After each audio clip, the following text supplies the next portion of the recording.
searchlight on crime and criminality. Hello viewers, thanks for joining us on Crime Fighters, the Police and You.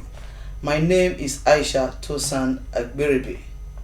Today on the program, we will be looking at the subject that is indeed critical to our daily living and existence as a nation.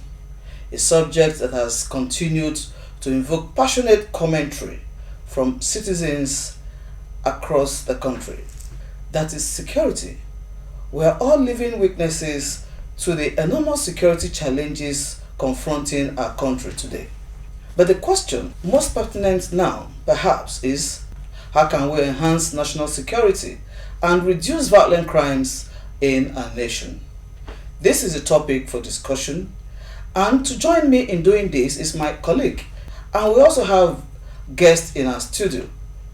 By my right, we have Chief Mrs. Victoria Ekomo, an expert in security and the Managing Director of Transworld Security Limited. Madam, you're welcome to our studio. Thank you very much. We also have in our midst Mr. Chris Ibe, a social critic and also the President of Youth Initiative on Crime Prevention. You're welcome to our studio. Thank you. Now, like I introduced, we are all living witnesses to the security challenges that are confronting our nation. And so, Madam, I know you understand the impact of being a victim of violent crime. I can imagine what you've gone through. I'd like you to respond to the intro. We have a major problem in the country. The government is making efforts to address them, but there's a lot of problem all over the country. Like you see, up north you have the Boko Haram. Then when you come to the south, kidnapping. We have the armed robbers, parading the streets. We have the oil bunkers. We have those also perpetrating oil theft. When you look at it as a nation, the problems are enormous. Even the ritualists, like we just found in Ibadan, they are not the only ones. There are many all over the place. So when you go around, you're not even sure you get to your destination. So that sense of insecurity in the land does not augur well for the country. It's not good for the economy. It does not attract investment into this country, which we need very critically. Does not attract tourists to come into this country. So it puts us in a major dilemma as a country. Right now, I see the military being overstretched, fighting the wars all over the place. And something has to give for us to, as a nation, stand and start developing. Because right now we are fighting the wars instead of moving forward and developing as a country. She said something has to give for us to develop. What do you understand by this comment that she just made? Referring to her comment of something has to give, it boils down on we have to move from our present situation of monumental deceit to where sincerity will be the order of the day. Talk about Boko Haram, talk about cybercrime, talk about kidnapping. All these things is as a result of monumental neglect in the system and leadership failure. I want to tell you that the accumulations are so much. I'm speaking from the point of crime prevention, working with young people. Remember that the bridge that link both Boko Haram, kidnapping, cybercrime are young people. So our leaders, to a large extent, they abandon young people. We have a very wide demarcation, a social fence. Young people are like wildfire. They are like erosion. If you don't channel them, they can grow to any proportion. So it is only when this deceit is given away, a deceit of a nation which we don't have, a deceit of leaders which we don't have, a deceit of a role model image which we don't have, a deceit of identity which we don't have. Hope is an integral aspect of crime prevention. Any young man that you give hope to function will never fight you. I model my life. I am following somebody who is mentoring me as a result of my crime prevention advocacy. This is how a society needs to grow. When leaders bring out themselves for community service, community development, you see young people, their attitude will be channeled. In summary, the deceit, the neglect we are having in our different communities, which has now gotten to a stage where the hunter is now being hunted, needs to be thrown aside. All right. But the last 3 months has actually witnessed an unprecedented terror attacks in the land, the Boko Haram and other insurgent groups. Let's look at government strategy. So far, what is your assessment? When you look at what was happening last year in 2013, over time it appeared the government were getting it right. There were results. They were able to push the insurgents out of their hiding places and out of even Nigeria. They were pushing them into the forest and push them into Cameroon and other places. And there was hope that if that was sustained, then we'll be able to overcome the problem of the Boko Haram insurgency, because they went all out. And I was surprised when I started seeing that they were releasing the Boko Haram members who were in detention, at that time. And I'm like, is it that they want the insurgency to continue? I mean, because when there's a war, you sustain it. It's like when the French people came to help the Malian people. They sustained it. And then we also joined on the ground war. And then they were able to get them out. They were winning. And then they started releasing the Boko Haram from detention. I mean, I was in the US when I saw that. I'm like, what's going on here? Is it that we want more insurgency? At that same time, then they just changed the leadership, everything. There's always a learning curve. The new people, I'm sure they're okay, but there has to be a learning curve. The other ones had now learned. That's experience. They had now learned, and they were moving forward with it. So even if there had to be a change, it had to be, incremental, working with those who are there, and then over time, still get what he wants to get. But immediately, everybody was removed. At the same time, they were releasing more Boko Haram from detention.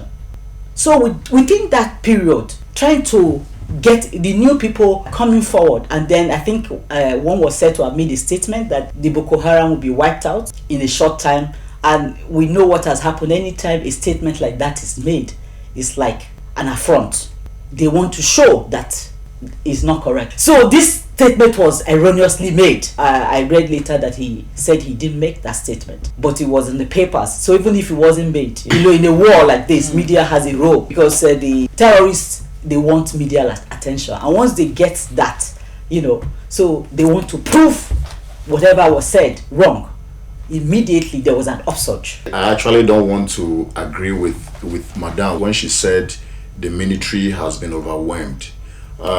Nigeria, as we speak, parades the best land soldiers in the world, and we have proved that in several interventions we have been to in Africa. The issue is that there was a political understanding that government embarked on, thinking that it will kind of salvage the situation at a time when the political elites in the north thought they were doing majority of Nigerians a disservice. They brought a political game out of Boko Haram, but they didn't know that they were kind of creating they were creating a monster out of the issue.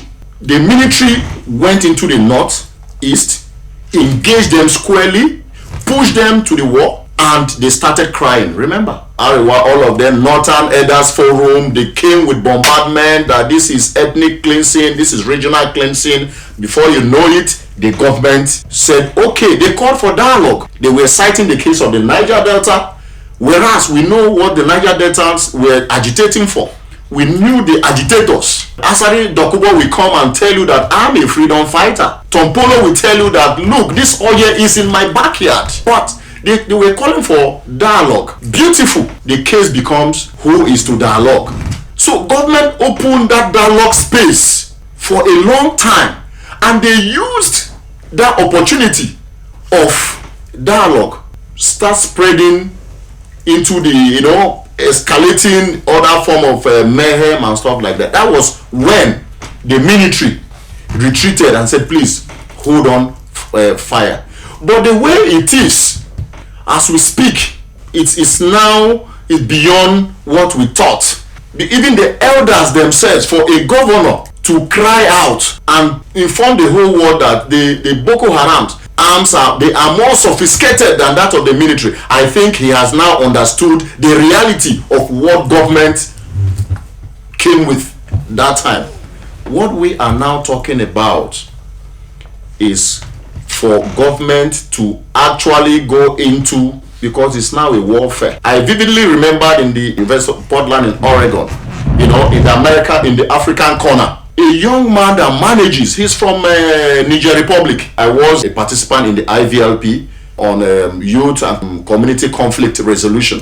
So we were discussing and talking about crisis in Africa. I mentioned Boko Haram, and the young man told me something. He was an activist in Niger and he ran away. He's an asylum in the US. He said the Nigerian government is overlooking issues. Check the Niger armies, trace their contributions in all the crises that bounds them. They are the people that moves. Nigeria is neglecting that area. There must be a clear demarcation of identity, of physical boundary, so that we not identify who is coming and who is going. Also understand that the elites in the north wanted to also use it for political gains, because during the election people will come from other borders to come and vote. But I think it's not paying anymore, because when they are coming with the voters registration card to come and cast their ballot, don't be surprised that they will also have some atom of bombs, explosives. While they are casting their votes, they are also exploding the booths. Okay, Mr. Sekom, the terror that is being unleashed on innocent Nigerians by supposed Fulani cattle rearers. If actually it is established that these men are truly cattle rustlers, is it not possible for the government to develop a national grazing policy where we can have a specified location where the cattle rustlers can actually go and graze their cattle, and not taking the cattle all over the places? I know for years that the cattle rearers have had to move around, but it's also been a source of conflict in most countries, even down south. It's not only up north that we have the violence. It's been a source of problem. In fact, and most of them are foreigners. They are in the Sahelian area. They move from one place to the other, grazing cattle. So they can be here in Nigeria, they can be in Cameroon. And if you see the way, the enormity of their destruction, like Madame said, you suspect what is happening. And it's even been reported in the papers that many of them are foreigners.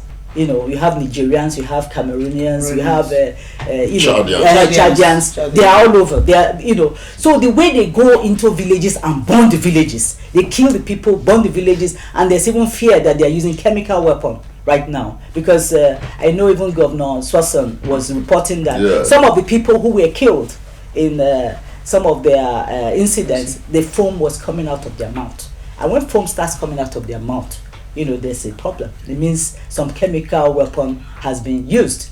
And then when they go to villages, they don't only just kill a few people, they kill the level. And they burn the whole village. It shows that they are not, it's even proof that they are not Nigerians. And even if they are Nigerians, they must have been reoriented, to work with them. Because I learned of a situation where a guy dressed in the Babariga was forcing himself into a plant. And as he was forcing himself into a plant, trailers were coming out. So he was trying to force himself. So the guards now went after him to stop him, and he beat up the guard. He was very powerful. He beat up the guard. So the trailer drivers had to come out to assist. Then he was taken in. So when he was taken to the police station, he told them that he was indoctrinated into Boko Haram. And there was something they gave him to eat. And after he ate that, he saw human beings as animals. and so he's ready to kill them. So he told them to shoot him and kill him at that time. So the herdsmen, were they not the ones that also pursued Swasan? Yes. You know, where they had to retreat, you know, and there was a major gun battle Shootout, yeah. before he now was able to overcome them and still proceed to go and inspect where he was visited. So even what you said is like what has happened with the beggars. They have homes for the beggars, but do they agree to stay in those homes? So even if government comes up with something like that, I don't know if it will be sustained. So but I think we have to come up with closing our borders, very importantly, because the borders are very porous. The national ID card, when you're in the US, when you come to the place, you get your driver's license, you get an ID card, and you know where to go. There's nowhere to go to really go and get this national. It's only when they do it that once it's over. It's supposed to be sustained because people who were not of age at the time they did it, they are now of age. You understand what I'm saying? And if that is sustained over time, you will now have a means of identifying true Nigerians. I know Nigeria corruption can also overtake in where people will be given ID cards where they are not Nigerians. I'm going to take you on. You are going to answer this question, the next question. Okay. The reason is quite obvious. We've dwelled so much about the northwest and northeast problem, but in the south we also have a problem. Yes. What do you think we should do about this issue of kidnapping and armed robbery? It's a major problem. There's a major societal problem first that has to be addressed. But at the same time, I think there's a major vacuum. There has to be a guardian, a capable guardian, who at least deters. You know, when you see that, you say, I shouldn't do it. But right now, I think we're trying to train the police in the barracks or something. We need them to come out, to assist, to back up the military. Because even after what happened to us, where I was in fact rescued by the JTF team in the Delta area, I was kidnapped in Edo State. Nobody helped. Crime fighters, promoting security consciousness. Police brief. Welcome to Crime Fighters Police Brief. These are the headlines. Lagos State Police Command apprehends 2 men in connection with arms smuggling. Police arraign house help for murder. Details in a moment. Police brief. The Special Anti-Robbery Squad (SAS) of the Lagos State Police Command has arrested 2 persons for allegedly smuggling arms and ammunition from Mali to Nigeria. The suspects, Olatunji Tumbosun and Abdulaziz Amo, are said to be part of a smuggling syndicate that specializes in selling weapons to criminals, particularly crude oil thieves based in the Niger Delta. Lagos State Commissioner of Police Umar Manko, while parading the suspects on Tuesday at the state command headquarters, said one of the suspects, Olatunji Tumbosun, was trailed to Ikorodu area of Lagos State following a tip-off. I received an information on the 10th of March that one Olatunji who lives in Ikorodu happens to be a gang member of one of these notorious armed robbers we have around here. So I sent OC SAS, and Olatunji was arrested with one AK-47 rifle. And when he came here, he said that he got that AK-47 rifle from one Abdulaziz in Nevada. So Abdulaziz was traced, and his possession recovered about 10 AK-47 rifles. And when asked, he said he used to bring them from Mali through Burkina Faso and Cotonou through Lagos to Ibadan, where he sent them out to his customers. Amao confessed how he brings over the weapons from Mali, passing through several West African countries such as Burkina Faso, Benin Republic, and finally into Nigeria. He revealed that the guns were always hidden in juke bags to pass them off as yam flour, and has sold several pieces to people in Oyo, Lagos, and Anambra states. CP Manko said police will continue its investigations and may also collaborate with the Interpol to apprehend the accomplices in the source country, Mali. The police in Ogun State have arraigned a 21-year-old man at court in Abeokuta for the murder of a retired magistrate, Olufumilayo Timehin. The suspect was arraigned on a one-count charge of murder. He, however, pleaded not guilty. The suspect, simply identified as David, was said to have allegedly killed the victim in her home sometime in March 2014. In his ruling, the trial magistrate ordered that the suspect be remanded in prison custody pending the advice of the Directorate of Public Prosecution.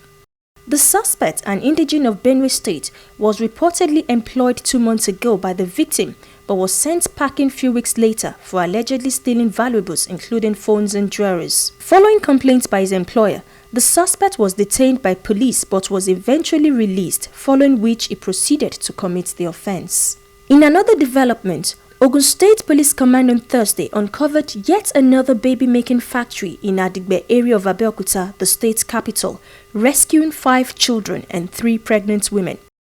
Ogun State Deputy Public Relations Officer ASP Abimbola Oyeyemi, who confirmed the incident, said the discovery followed an account of one of the victims who had escaped and took refuge in the neighborhood. He said the neighbors alerted the police on hearing the account of the victim, leading to a raid on Wednesday night.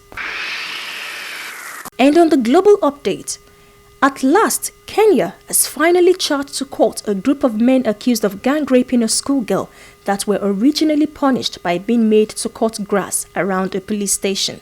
The Office of Public Prosecution, after reviewing the evidence on Tuesday, ordered an investigation into the handling of the case and charged the suspects with gang rape.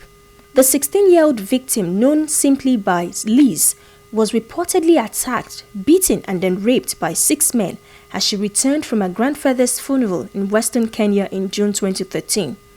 The case made global headlines after it emerged that 3 of the alleged rapists, who the victim identified, were ordered by police to cut grass around the police station as punishment, prompting over 1.6 million people to sign a petition demanding justice for the victim. And that is all on Crime Fighters Police Brief. Crime Fighters, the #1 security program on television.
When searching for a good bank, you have to be very discerning.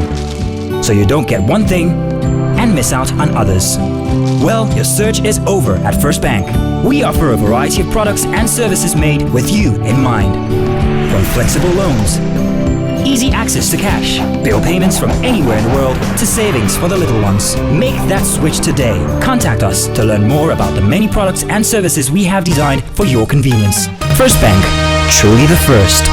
Crime Fighters program is a program that has been a part of me for quite some time, long before I came into government. It was a program that I spent time watching. I know that it hasn't been easy to sustain it, but it is a program that all of us must support. It is a program that I think could benefit from our support, our sponsorship, our suggestions, our collaboration as a whole. It helps to put the security issues and the security solutions into proper focus and brings them into our homes.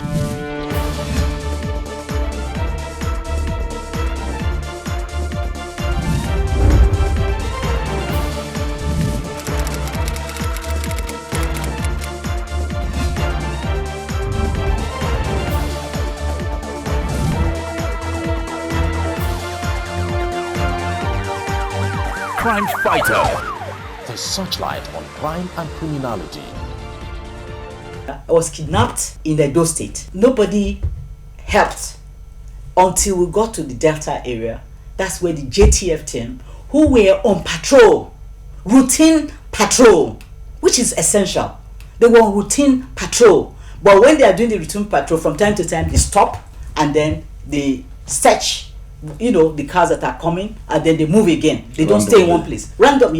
So you don't even know they are going to be there. So that was how I was rescued. And when you go overseas, that's what you meet too. There's no particular checkpoint where they are. So you don't know you are going to meet them. And they are patrolling. Yeah. So even if the checkpoint was being abused, but we should have patrols which are monitored. That is important, because we ask for JTF to come and assist in the Edo State. And when you've been traumatized, when you've been kidnapped, it's a different kettle of fish. And you see people being killed in your presence. You don't know whether you are going to make it. It's easier imagined than even described. Mr. Ebe, you wanted to interject? The case of kidnapping in the south, it also calls for great concern. You mentioned about the role of government, the political will. There's what they call the crime triangle in the fight against crime. It involves young people majorly. But in the crime triangle, you see that you will have opportunity, you will have ability, you will have desire. That is the triangle. And young people, they have the ability and they are desirous. So they are not just looking for opportunity. And that is where I blame government so much, because government provides such opportunity for them. The level of idleness is becoming monumental. You see, when these young people who are built up, who want to commit crime with great passion, and you block all opportunities for them to do that, definitely they will not. Government should create enabling ground, make facilities available for young people. Now, we know there is no job, but then you can actually come up with a facility that will cushion the effect of all these things. So you see, if government can provide facilities, not even jobs, most young people with the kind of initiative, with the kind of exposure we have now, nobody wants to work. As a crime prevention advocate, I came up with a football academy. What we do is to go to the streets, check out for these good, talented players. It's a soft power for crime prevention. Yeah, let me just interject there. You said nobody wants to work. Nobody wants to work. That is the issue, really. No. Many of them want quick. I think. Let me rephrase something. Get rich quick. Yes. Let me use the word. Let me use the word.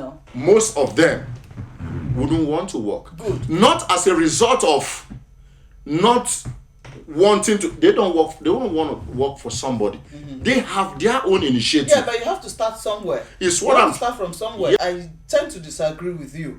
The value system is the problem. The young man who knows that he doesn't have the means to start up his own business wants to do it at all costs, and in the process he goes to rob. We have a musician who is well talented. In the last episode or 4 episodes ago that we just aired, he's talented if you listen to him, but he was not patient enough to make it, and he then joined the group that promised him he will get 3 million, and he wanted to buy his equipment with that. Sonny Ade went through tutelage of somebody. Yeah. Ebenezer Obey, the same thing. The prominent musicians that we know today went through tutelage. The boys and girls of today are not willing to go through tutelage. I think that was exactly what I mentioned. Yes, there was even a case of kidnapping. When we blame the government, let's also blame the people and blame the family tree and blame ourselves. I was trying to say something. When we just started, I talked about mentorship. Yes. I talked about mentorship. Mentorship should start from the home. Beautiful. It's kind of we learned in those days, agents of socialization. The family comes first. Exactly. Beautiful, yeah. But what I'm trying to say here is, I'm talking about those minute percentage of young people who understands what they actually want to do. Those people don't get into crime. What I'm trying to say is, those people don't get into crime. But when the opportunity, when government, you don't match these things with opportunities. Remember that the mindset is the greatest, the highest assets young people have. If you twat it, the one that is thinking negatively, he sees a rays of life. Definitely you see him move that direction. The problem we have right now is the value system. I think it's screwed. Over time, people just want to get rich quick. I think that's part of the problem that we're having. And that was instigating some of these kidnapping, because they kidnap, they get 20 million. Even the leader of the group that kidnapped us, he confessed, he was in the newspaper, he confessed that he was an Okada rider. But he was not contented with that. He was recruited into kidnapping from that. As an addendum to what you just said, the value system again. I have always been an advocate of the family tree, the values from home. We cannot just put everything on the doorstep of the federal government. The parents we came up with a program called Mothers Against Crime. We're asking mothers, what are your role? The role of mothers and families, parents cannot be overemphasized when you talk about the value system. Because if you're not a thief, if your family is not a thief, definitely it will be very, very difficult. Mr. Ibe, we quite agree here that there's a breakdown in family values, and the business of fighting crime and criminality is not just for the government. So what should be the ideal role of traditional rulers, civil society groups, even religious leaders in this big fight? Our traditional rulers now, they have actually abandoned their primary roles. That is holding forth to the customs, to the traditions of their domains. Because the system has been politicized. Let me tell you, in my own community, a situation where the process of selection of the traditional ruler is flawed. What do you think the traditional ruler will do? He will now start, doing the biddings of those who gave him the staff of office. In the eastern part of Nigeria, that is in the Igbo land, the escalation of communities is another thing. When somebody makes some money, the next thing is to find a loophole how he would divide his community for him to become a royal highness. Of what value, of what culture will you base such tool? So government, one, should not get the royal highnesses involved in politics, because it's as a result of involved in politics. They should be concerned with cultures. So in this issue of royal highnesses and stuff like that, we need a clear-cut definition, constitutional role of a traditional ruler should be doing in this country. We don't have something like that. We've been talking about crime prevention, the terrorism that we have in the northeast and northwest, and of course our south and kidnapping problem, robbery in the west. But let's look at the police. Constitutionally, it was the duty of the police to prevent crime, to do all of this that even the military are doing today. What do you think we all can do to assuage the police to take up the challenge of having an effective policing. How can we get the police to come back to the realization that they need to do a prevention? I remember when we got the Democratic dispensation, the military went into the barracks while the police were in the forefront. And what we were supposed to do now was to increase the manpower, improve their equipment, then maybe increase the budget, and then train them. Then if we have bad eggs, remove them to ensure that they're able to protect the citizens of this country. And I think we started. Some states got it right. I remember even Lagos State started doing very well. Armed robbery was very bad in Lagos, remember? Yeah. But when we had a commissioner here, and then who worked very well with the governor, they were able to, in fact, nip the insecurity in the bud, because Lagos now became a same place. Even the white people could, in fact, enjoy Lagos. So I'm using Lagos as because Lagos is a mini Nigeria. So they were able to get it right here. Because if they get it right and they do it in other states, of course it will get better. When there are problems that are beyond the police, that's when they should come in. Like the Boko Haram situation is a war situation. Okay, they come in. The oil theft, okay, they come in. But everyday security issues, there must be capable guardian. And who are the capable guardians? Supposed to be the police. They're supposed to be visible. I think what we need to do is the police need to come out of the barracks now, because the insecurity is too much for it to just be left alone. Then they have to train the policemen. Then they pay for the policeman. We have to also look at it. The compensation. They have to have insurance for them, so that when there's a problem, they know that should something happen to them, there's provision for their family, so that they go out. The role of the police is enormous here, especially in tackling internal security challenges.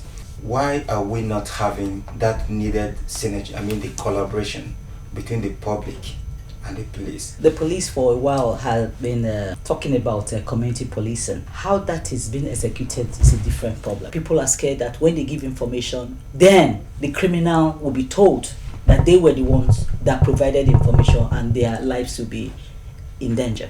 So because of that, a lot of people withdraw from giving information.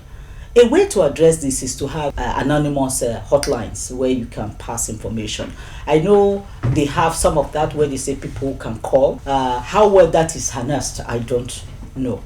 But most people just stay away because the trust is not there. And the synergy is very vital for them to be able to solve any crime. Because for police, the military, or any of the security forces to be successful, they need intelligence. Then another thing, number. In the US, all I have to say is 911. I have to dial. I'm here, I can remember 911.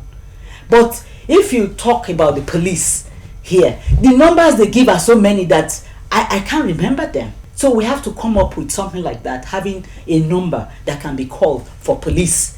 That is easy. Just like you said that the police have been trying to come up with community policing for a while.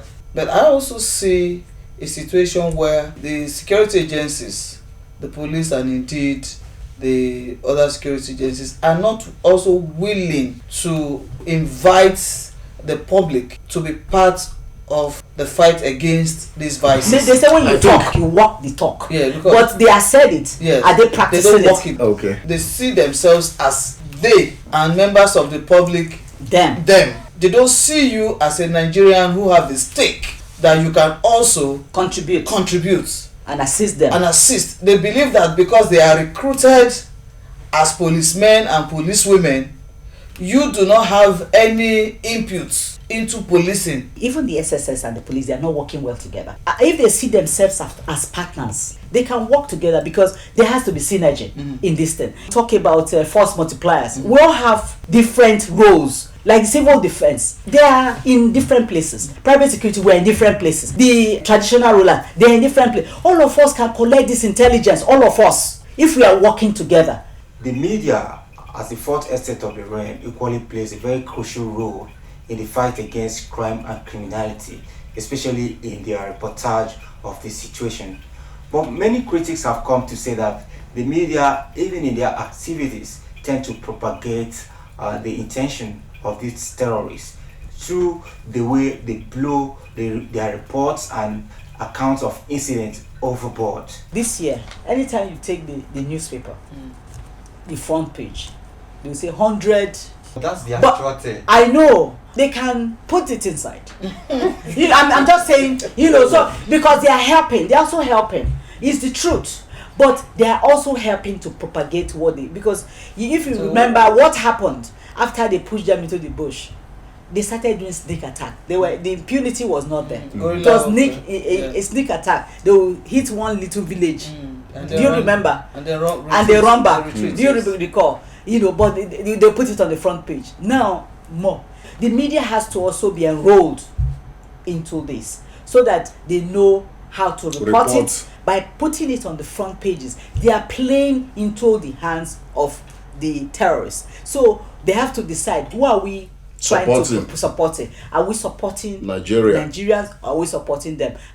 Madam, please, your last advice? I think the insecurity in the land has to be addressed. I would say that for the Boko Haram situation, we are at war. And when we are at war, you address the problem head on without trying to play with it or do amnesty at the time. You focus and you finish the war. Young people should refuse getting involved in crime. They should see Nigeria as their own. If you get into crime now and you get killed, who will take over this country in the nearest future? Young people should remember that they are the future of Nigeria. It's on this note I say thank you to our guests for coming into our studio. I hope we've had fruitful deliberation on the issues of internal security as it affects the troubled northeastern zone and northwest zone of the country, as well as kidnapping. Until we come your way again next time, I remain Aisha Tosan Agberibe. I hope the discussion has been very enriching and we've been able to contribute immensely to the debate and discourse on how to enhance national security and reduce violence